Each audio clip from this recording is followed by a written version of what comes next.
Hi everyone, welcome back to our channel. First of all అందరూ ఎలా ఉన్నారండి? మనం ఈ వీడియోలో డిస్కస్ చేసే టాపిక్ ఏంటంటే CBI central bureau of investigation. ఇందులో ఎలా జాయిన్ అవ్వాలి, ఎన్ని విధాలుగా జాయిన్ అవ్వచ్చు అనేది మనం ఒకసారి క్లారిటీగా డిస్కస్ చేసుకుందాం.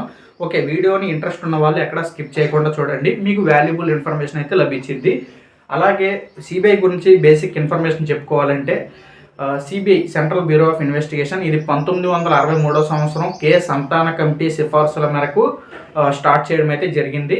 అర్థమైందా? చాలామంది అనుకుంటారు సిబిఐ అనేది మినిస్ట్రీ ఆఫ్ హోమ్ అఫేర్స్ కింద అయితే వర్క్ చేస్తుంది అనుకుంటారు. బట్ అది తప్పండి. సిబిఐ అనేది ministry of public personnel pensions and grievances అనే మినిస్ట్రీ ఒకటి ఉంటుంది. అది డైరెక్ట్ పిఎం గారి కంట్రోల్లో ఉంటుంది. ఆ మినిస్ట్రీ కింద అయితే వర్క్ అవుతుంది. అర్థమైందా? ఇప్పుడు సిబిఐలో డిఫరెంట్ వింగ్స్ అయితే ఉన్నాయి మనకి. ఆ వింగ్స్ అనేవి ఒకసారి డివిజన్స్ అనేవి చూసుకున్నట్టయితే anti corruption division. Okay, first anti corruption division చూసుకున్నట్టయితే మన సిబిఐలో ఇదేంటంటే మన దేశంలో ఉండి ఎవరైతే గవర్నమెంట్ ఎంప్లాయీస్ హై లెవెల్లో కరప్షన్ చేస్తారో వాళ్ళపైన ఇన్వెస్టిగేషన్ చేసేది. అర్థమైంది? యాంటీ కరప్షన్ డివిజన్ అనేది.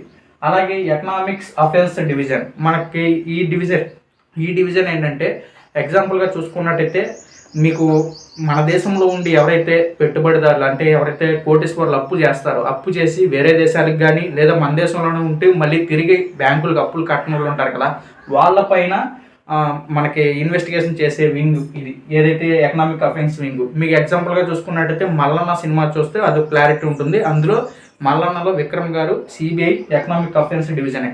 అర్థమైందా? అలాగే స్పెషల్ క్రైమ్ డివిజన్ మనకి చాలా ఫోన్లో కూడా మనకి యూట్యూబ్లో కూడా చాలా వరకు న్యూస్ ఛానల్స్ వీటిలో చెప్తూ ఉంటారు, ఈ కేసు ఏదైనా సాల్వ్ అవ్వని క్రైమ్ కేసు ఉంటే అది సిబిఐకి అప్ చెప్పాలని, అలాంటివి ఉంటాయి. ఓకే, దానికి సంబంధించి కూడా సిబిఐలో ఒక స్పెషల్ క్రైమ్ డివిజన్ అనేది ఉంది. టోటల్గా ఈ 3 అయితే వింగ్స్ అనేవి ఉంటాయి. అర్థమైందా? వీళ్ళ ముగ్గురికి కోఆర్డినేషన్ ఉంటుంది, కోఆర్డినేషన్తోనే వర్క్ చేస్తారు.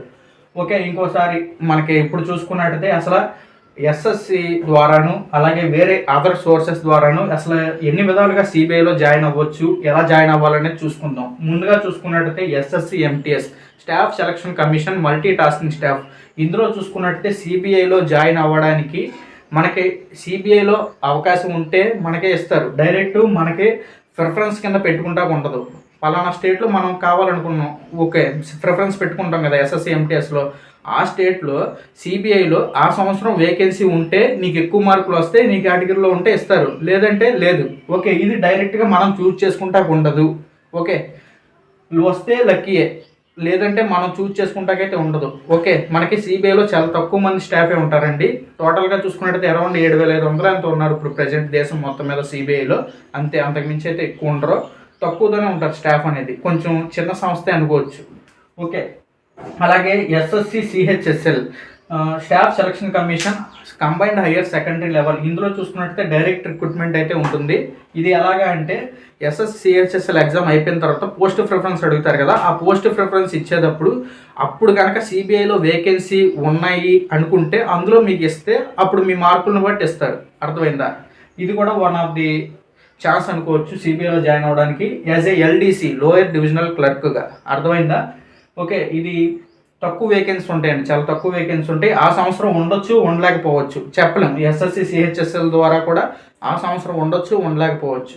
అలాగే ఎస్ఎస్సి సిజిఎల్ ఇది వెరీ ఇంపార్టెంట్. ఎస్ఎస్సి సిజిఎల్ ఏంటంటే మనకి కంబైన్డ్ గ్రాడ్యుయేట్ లెవెల్. ఇందులో ఏంటంటే ప్రతి సంవత్సరం ఎస్ఎస్సి సిజిఎల్ నోటిఫికేషన్ రిలీజ్ చేస్తారు కదా, అందులో సిబిఐలో వేకెన్సీస్ కంపల్సరీ ఉంటాయి.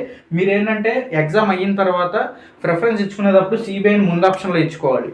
ఓకే, మీకు వచ్చిన మార్కులను బట్టి వస్తే రావచ్చు. హై స్కోర్ రావాలండి సిబిఐలో జాయిన్ అవ్వాలంటే. ఎస్ఎస్సి సిహెచ్ఎస్ఎల్లో హై స్కోర్ రావాలి. ఈవెన్ ఇన్కమ్ ట్యాక్స్ ఇన్స్పెక్టర్ మీద కొంచెం ఎక్కువే రావాలి సిబిఐలో జాయిన్ అవ్వాలంటే. అర్థమైందా? అప్పుడు మాత్రం వస్తుంది. చాలా పవర్ఫుల్ పోస్ట్ అని చెప్పుకోవచ్చు. అలాగే యాజ్ ఎ సబ్ ఇన్స్పెక్టర్గా మీరు జాయిన్ అవుతారు. అర్థమైందా? సబ్ ఇన్స్పెక్టర్గా మీరు జాయిన్ అవుతారు. అలాగే నెక్స్ట్ ప్రిఫరెన్స్ ఏంటంటే SSC steno. Okay, staff selection commission stenographer అయితే ఉద్యోగాలు grade C and grade D ఉద్యోగాలు అయితే కండక్ట్ చేస్తుంది కదా, సో దాని ద్వారా కూడా డైరెక్ట్ రిక్రూట్మెంట్లో మీకు అవకాశం ఉంటుంది. అది ఎలాగా అంటే సేమ్ ఆ సంవత్సరం వేకెన్సీ ఉంటే ప్రిఫరెన్స్ మనం ఇచ్చుకుంటే దాన్ని బట్టి ఇవ్వాలా లేదా అనేది చూసిస్తారు. అర్థమైందా? రకరకాల డిపార్ట్మెంట్లో ఉంటాయండి ఎస్ఎస్సి అంటే. ఓకే, ఒక పర్టికులర్గా ఈ కొన్ని డిపార్ట్మెంట్లో మాత్రమే తీస్తుందని చెప్పలేం. బోల్డ్ అండ్ డిపార్ట్మెంట్లు సుమారు 60-70 రకాల డిపార్ట్మెంట్లో నోటిఫికేషన్ అనేది ఫిల్ చేస్తారు ఎప్పుడు ఎవ్రీ ఇయర్ ఎస్ఎస్సి ద్వారా. ఓకే, అలాగా అందులో మీకు అవకాశం ఉంటే ఇచ్చుకోవచ్చు, లేదంటే లేదు. బట్ మీకు డైరెక్ట్ ఎంట్రీ ఓకే, మీకు నిజంగా ఇంట్రెస్ట్ ఉంటే ఎస్ఎస్సి సీజీఎల్ మట్టికి ప్రతి సంవత్సరం వేకెన్సీ ఉంటాయి. ఓకే, 120 కావచ్చు, 70 కావచ్చు, 100 కావచ్చు, ఓకే ఉంటాయి. కథ హై స్కోర్ రావాలి, ఫస్ట్ ప్రిఫరెన్స్ పెట్టుకోవాలి. అర్థమైందా? అప్పుడు మాత్రమే ఛాన్స్ అయితే ఉంటుంది. ఇది బెస్ట్ అనుకోవచ్చు సిబిఐలో జాయిన్ అవ్వడానికి సీజీఎల్ అనేది. అర్థమైందా? ఇంకా నెక్స్ట్ చూసుకున్నట్టయితే ఢిల్లీ పోలీస్. ఓకే, ఢిల్లీ పోలీసుల ద్వారా మనం ఢిల్లీ పోలీస్లో ఒక కానిస్టేబుల్గా కానీ, ఒక ఎస్ఐగా కానీ ఓకే ఏదైనా జాబ్ సంపాదించుకొని ఉంటే దాంట్లో డిప్యుటేషన్ ద్వారా వెళ్ళొచ్చండి కొన్ని సంవత్సరాలు. జస్ట్ లైక్ ఒక 3 సంవత్సరాలు కావచ్చు, మన సర్వీస్ ఇంకా బాగుంటే ఒక 5 సంవత్సరాలు, మొత్తానికి ఇలా ఎంతకాలమైనా కావచ్చు డిప్యుటేషన్ మీద అయితే వెళ్ళొచ్చు ఢిల్లీ పోలీస్ ద్వారా. అలాగే నెక్స్ట్ చూసుకున్నట్టయితే ఐపీఎస్ ఆఫీసర్స్. మన స్టేట్లో ఎవరైతే ఐపీఎస్ ఆఫీసర్లు వర్క్ చేస్తూ ఉంటారు కదా, వాళ్ళకి వాళ్ళ యొక్క సర్వీస్ని బట్టి ఈ పర్సన్ సర్వీస్ బాగా చేస్తున్నారు, మంచి గ్రేడ్ రికార్డ్ అంతా బాగుంది అనుకుంటే సర్వీస్ రికార్డు, వాళ్ళకు కూడా డిప్యుటేషన్ మీద అయితే వెళ్ళొచ్చు, ఛాన్స్ అయితే ఉంది. అర్థమైందా? ఓకే, డిప్యుటేషన్ మీద వెళ్ళే వాళ్ళందరూ చాలామంది ఉన్నారు ఐపీఎస్ ఆఫీసర్స్. అలాగే సిబిఐ డిఎస్పి ఎల్డిసిఈ అంటే లిమిటెడ్ డిపార్ట్మెంటల్ కాంపిటేటివ్ ఎగ్జామినేషన్. ఇదేంటంటే యూపీఎస్సీ ఎగ్జామ్ అయితే కండక్ట్ చేస్తుందండి. ఓకే, యూపీఎస్సీ అనేది సిబిఐలో డిఎస్పి లెవెల్ స్థాయి ఉద్యోగానికి యూపీఎస్సీ అనేది ఎగ్జామ్ కండక్ట్ చేస్తుంది. దీనికి ఏంటంటే ఎవరైతే ఎస్ఎస్సీజీఎల్లో ఎస్ఐ పోస్ట్ కొట్టుకుని ఉంటారో వాళ్ళకి 3 సంవత్సరాలు అయిన తర్వాత అప్పుడు వాళ్ళకి డిఎస్పిగా మనకి ఎగ్జామ్ రాసుకుంటానికి అవకాశం ఇస్తారు. అప్పుడు అప్లై చేసుకుని రాసుకోవాలి. అర్థమైందా? ఇది వన్ ఆఫ్ ది ఛాన్స్ అనుకోవచ్చు.